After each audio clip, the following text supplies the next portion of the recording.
Hello and good morning to all the beautiful people attending this webinar. My name is Yusra Ismail. I'm a regional culture coaching manager at Great Place to Work. And today we have a very interesting topic. It's women empowerment. So empowerment actually means that we provide women with tools, opportunities, and the respect and support they need in order to thrive at the workplace, and ensuring that their contributions are valued and that their voices are heard and valued as well. So for today's topic, we have TishTash Communication. It's a leading PR agency in the UAE who's been leading in the market of media and marketing since 2012. And for this, we have very valuable guests today. Natasha Hatherall, the founder and CEO of TishTash Communications, and Polly Williams, Managing Director at TishTash Communications. Welcome to both of you. And before giving you the mic, I want to congratulate you for making it to the list for the best places in media, marketing, and advertising for 2024. Congratulations to that. This is an achievement, great achievement. Thank you. Thank you. So let's start right away with our interesting topics. So the first question would be, what inspired you to focus on women's empowerment in the workplace, and how has your journey influenced your perspective on this issue? So if I can start from our side, I don't know how much everyone knows about TishTash, but we're a little bit different in terms of we are a fully female run and operated business. So we know that we wouldn't be able to, this isn't something that every country and market can do, but we have decided, by the nature of what we did and the brands that we work with, we found that we, had the majority of our team were women when we started, 12 and a half years ago. And then over time, we decided to just own being fully female, and hence we're known for our mission is to design a workplace for women to show how that when women's needs are met, that they can really go on to kind of have the best shot of achieving equality and all of everything that our male counterparts can as well. So so we have over 60 women in our team, amazing, brilliant women. We've done a lot of very innovative policies, and we pride ourselves on we like to try new things and lead the way, and all with a kind of both Polly and I are really passionate about supporting women. I think both of us came through the corporate and big agency world globally. We've both worked in very probably male centric industries during our career, and so that's something that both of us, having experienced both sides, we've got a lot to kind of contribute from. So we are owning being female focused, designing a workplace for women to truly empower women in everything that we do. Polly, what would you like to add to that? I think, for me, my own personal experience, so obviously Tash has founded TishTash in 2012, and I joined 9 years ago, and I was actually pregnant when I joined TishTash, and I was absolutely petrified to tell her that I was pregnant. I thought, there's no way that I'm going to still have a job when I go in on my first day and tell her that I'm going to have a baby. And of course, it was my first child as well. So all of these experiences were so new to me. And she said, okay, what do you need? And I was like, okay, so everything's fine. She was like, absolutely. You tell me what you need, we'll make it work. And that was just such an incredible experience, and something that I was like, right, we have the chance to really do things differently here. Like Tash said, I came from the media planning and buying space, which is very male dominated. And I don't think I saw a single woman come back from maternity leave when I was kind of in that space. It wasn't even something that really even occurred to me. I didn't really understand the process, but I had an innate feeling that it's not okay to get pregnant and come back to work. And okay, this was 9 years ago. Appreciate things have moved on, things have changed. So that's great.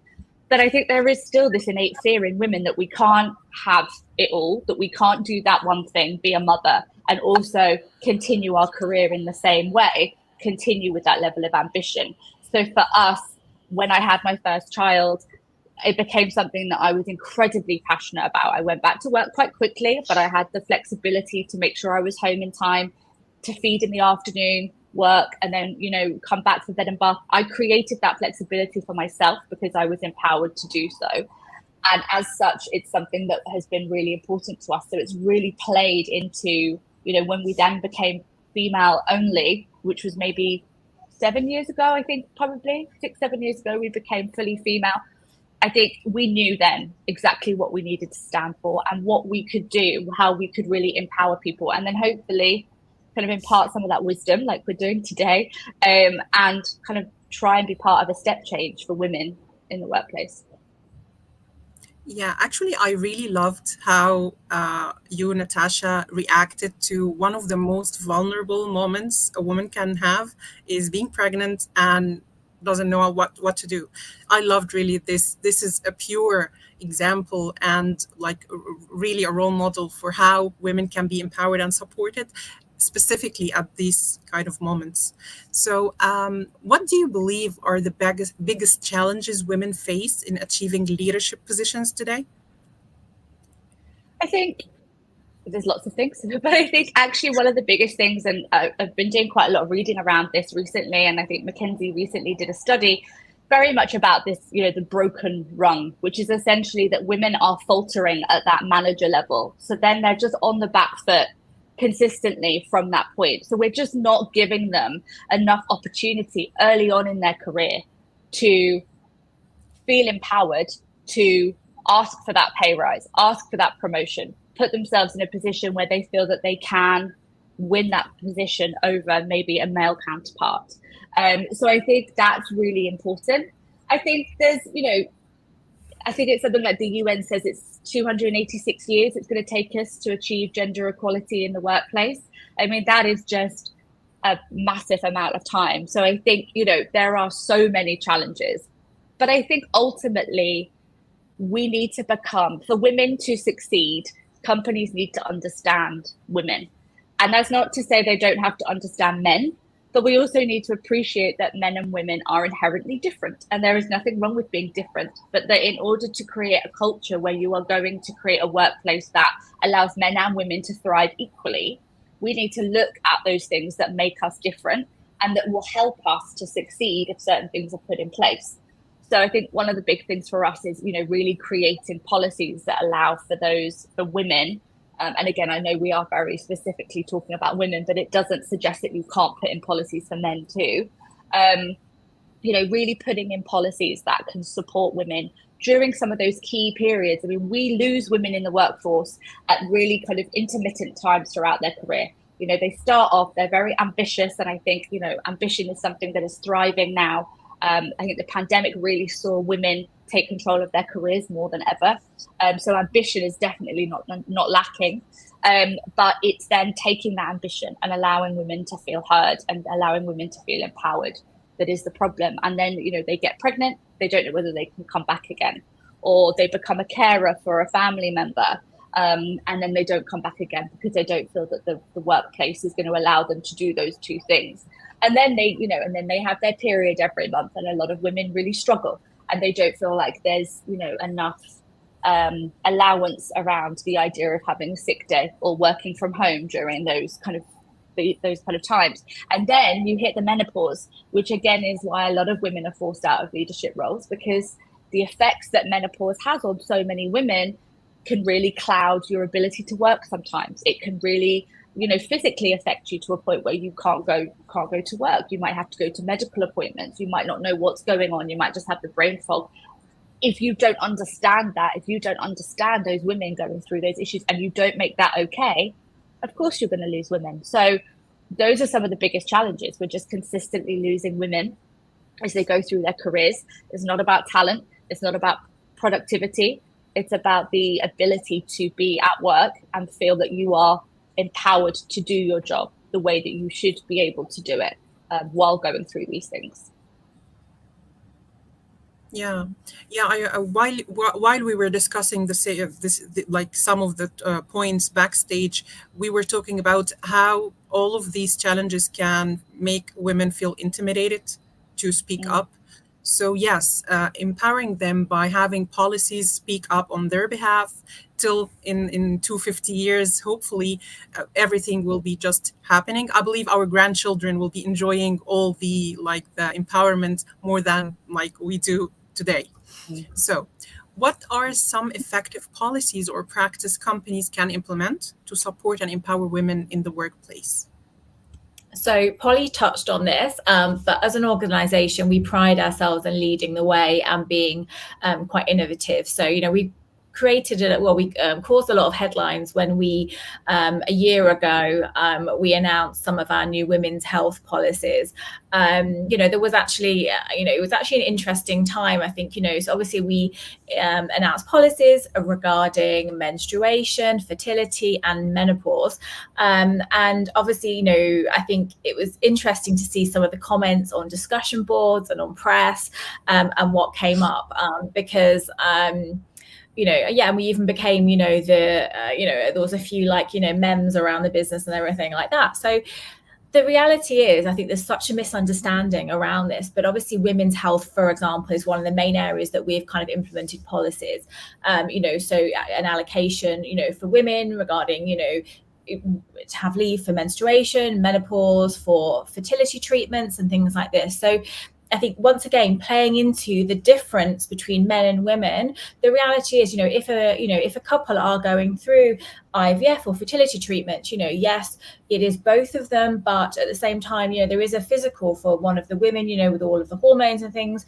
And this is, I can say, something from a personal journey I've been through. So I think, having all these in place, so, it isn't one size doesn't fit everybody. So I think, we have to accept that men and women are biologically different. They need different, things. And I think, when we look about this, Polly and I monitor all of the numbers on our HR system. So those that are taking leave for periods and, menopause.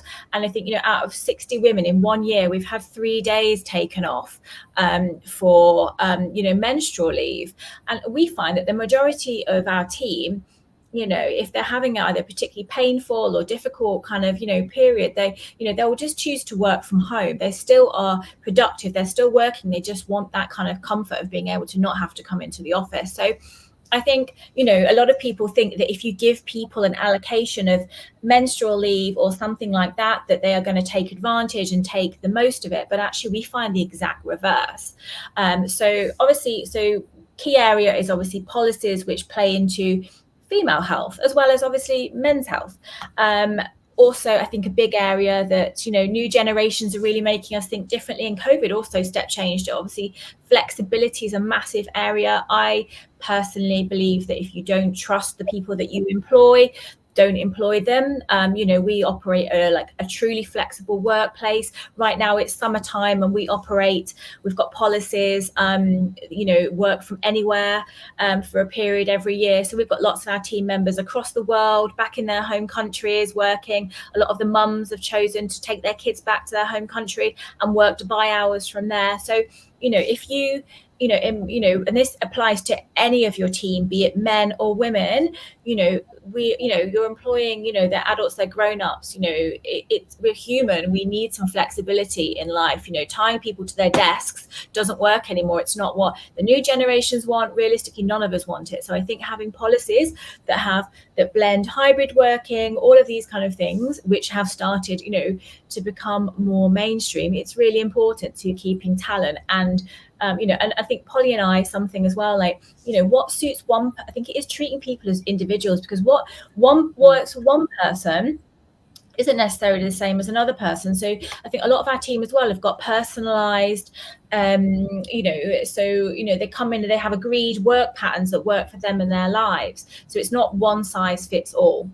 So kind of they're just kind of, I think, a couple of the areas, that are really key for us. I mean, Polly, what else kind of your thoughts there?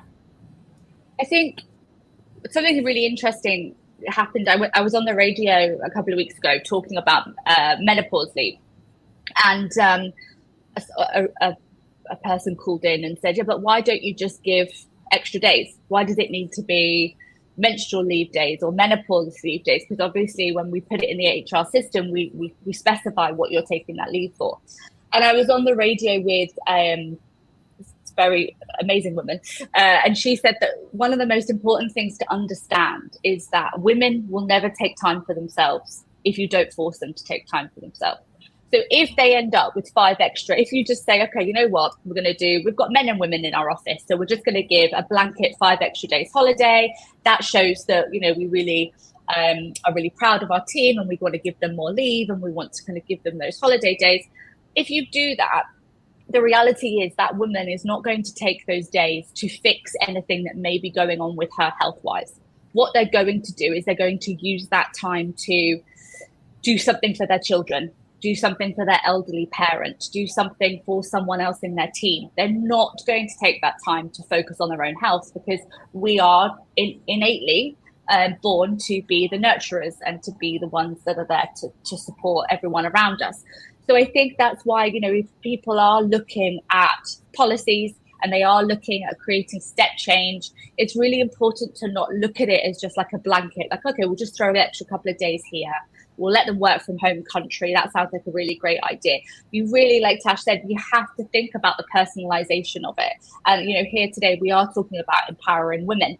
And the reality is women think differently to men, and that is fine.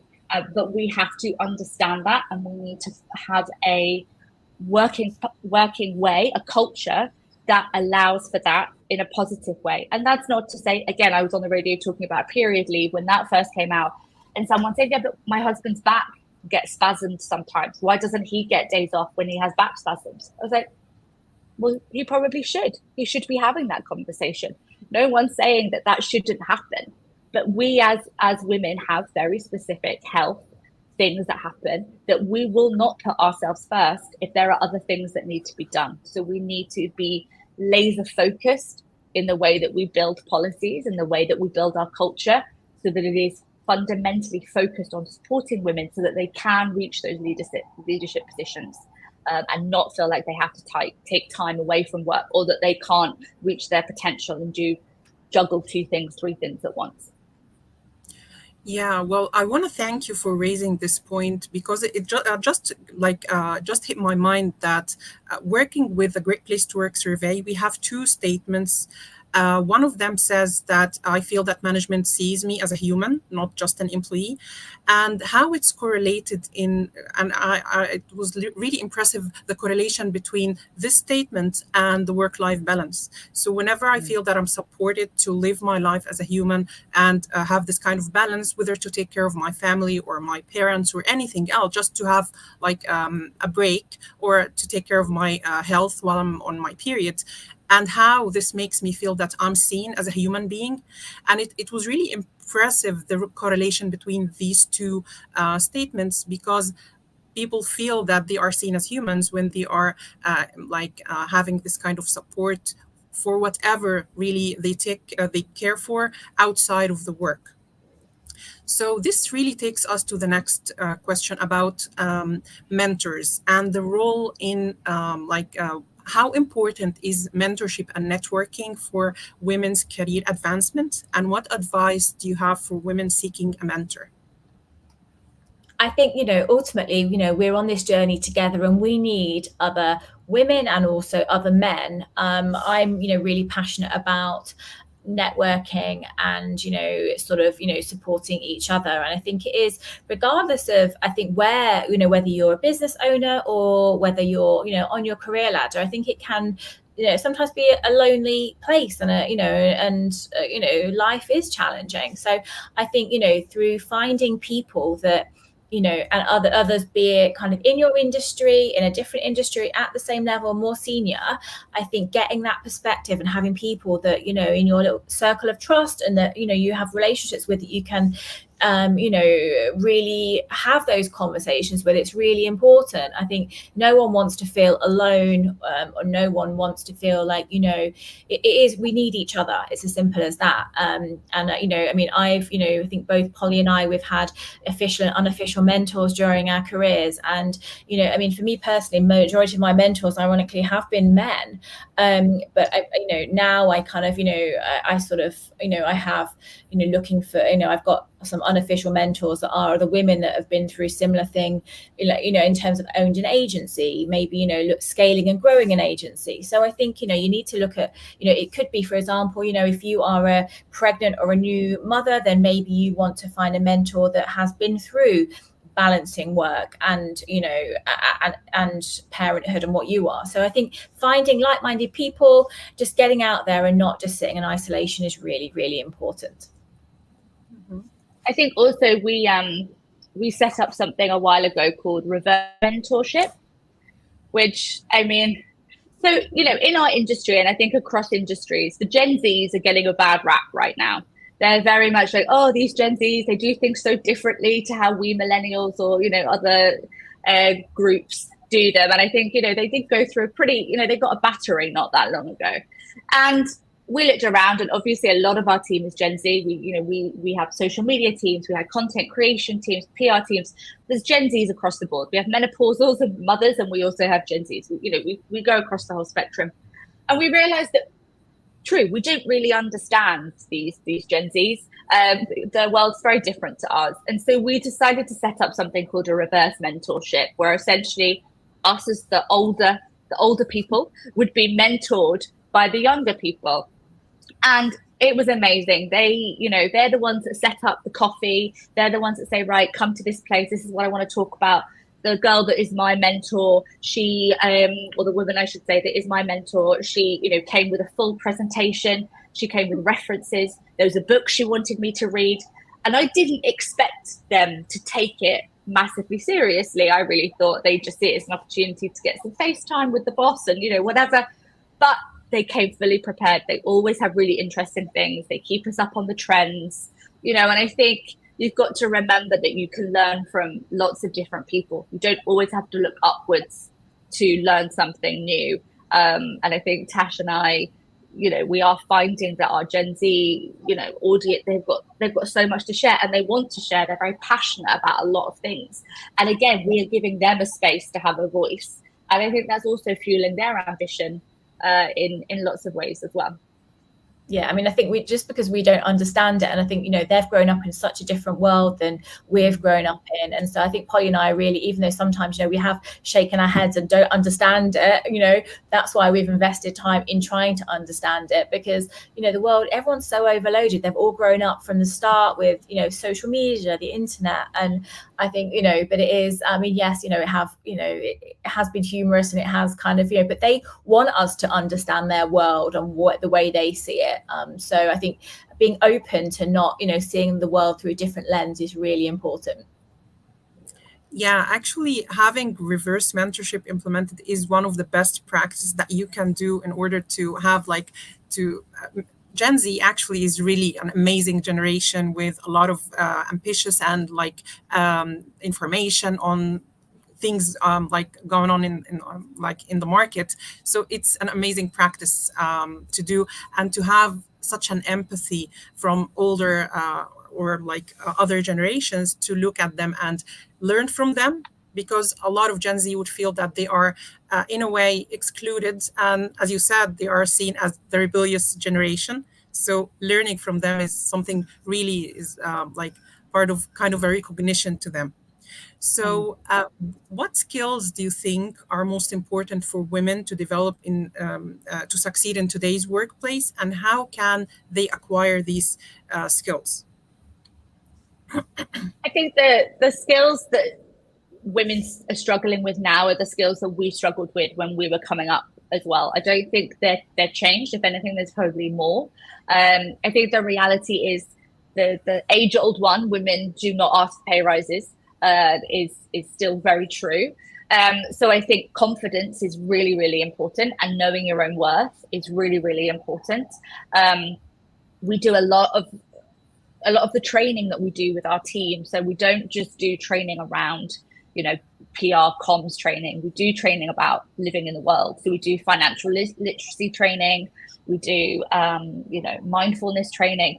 So we try and equip our women with the other skills that they need to succeed in business that might feel more like the softer skills, but are also the things that will make them have the confidence to ask for the things that they deserve. And I think ultimately that is where we need to start. We need to make our employees feel comfortable, confident, and aware of what they are worth. So, we ensure that we put in place the key milestones every quarter. We make the comms is very clear. This is our next pay rise cycle. This is the next revision where we'll be looking at, promotions.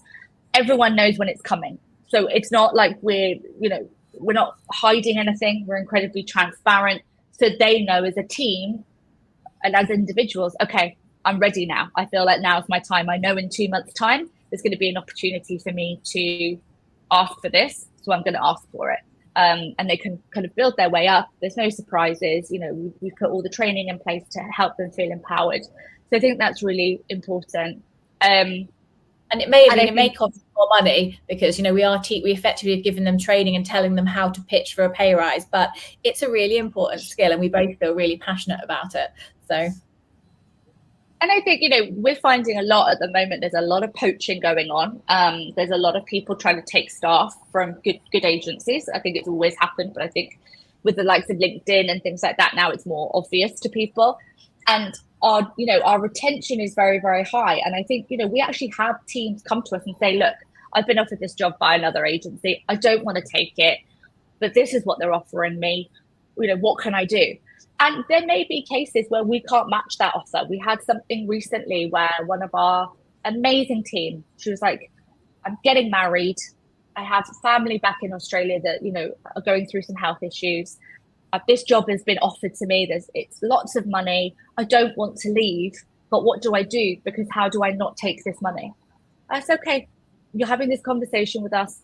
You're telling us how you feel. Let us go away and see what we could do. And it was in a different industry. It was in real estate. We couldn't match her monetary offer. But what we did is have a conversation about what matters to her. What would she like more of? If she could have more, what would she have? And for her, more flexibility to go back and work from her home country because someone in her family wasn't very well was invaluable to her. And I think that creating that safe space for her to have that conversation with us, knowing that we were not going to chastise her or make her feel bad for being offered another position, meant that she felt safe. She was able to get what she wanted. We were able to retain a really important member of the team. And I think that, I hope that we helped her feel that she could have those conversations with us.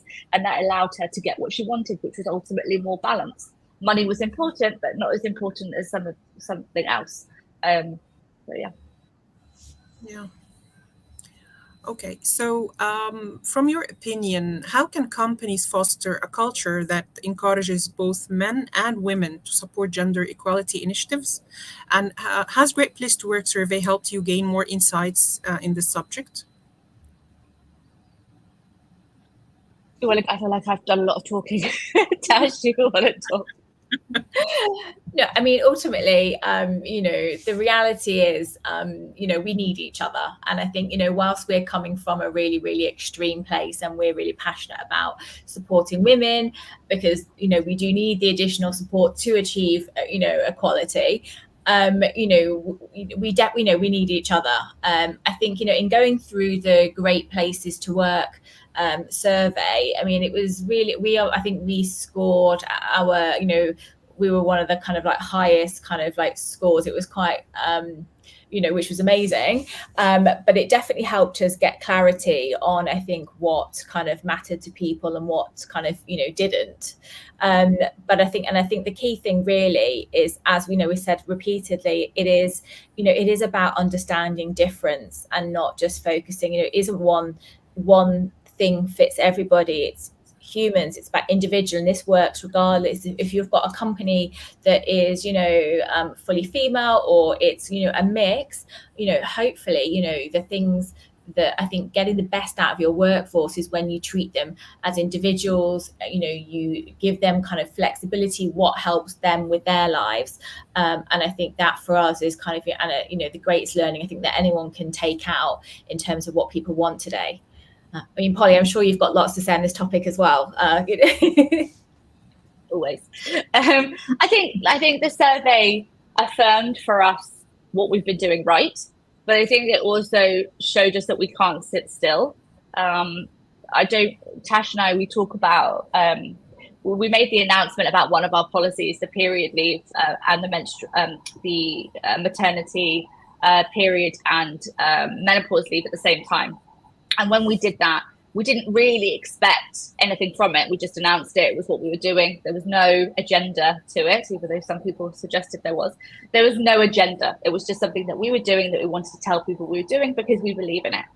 And people really clung on to this idea of period leave, that we were giving period leave. And as Tash mentioned, there was a few memes going around about how, on certain days of the month, the office is empty because everyone's on their period.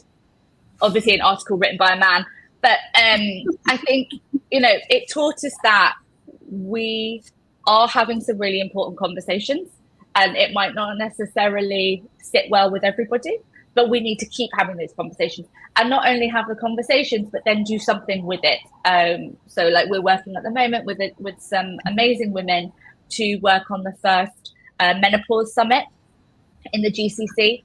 So I think, for us, it's about, we can say we're doing these things, but we need to keep showing our people that we are walking the walk and talking the talk. And it's not just, you get a few extra days off. It's one of the other things that we're doing for the community around us, not just our immediate women that are in our office, but other people that we work with, because we work with a lot of different agencies for different things. We work with suppliers, we work with lots of different clients.